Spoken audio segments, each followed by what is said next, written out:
Hello guys, তোমরা কেমন আছো? আশা করি ভালো আছো। আমিও ভালো আছি। আজকে আমি বানাচ্ছি সোয়াবিনের কাবাব।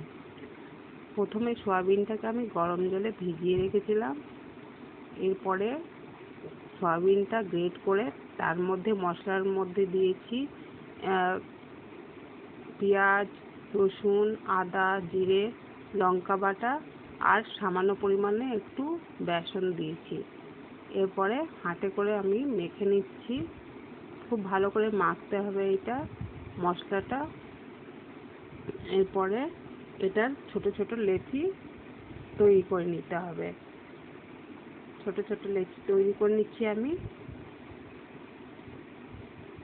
দেখো আমার লেচি তৈরি করা হয়ে গেছে। এরপরে কড়াইয়ে গরম তেল দিয়ে আমি এটাকে ফ্রাই করে নেব। এরপরে তৈরি হয়ে যাবে আমাদের গরম গরম সয়াবিনের কাবাব। আমার ভিডিওটা যদি তোমাদের পছন্দ হয়ে থাকে তাহলে আমার চ্যানেলটা লাইক সাবস্ক্রাইব করতে ভুলো না। Tata, bye bye.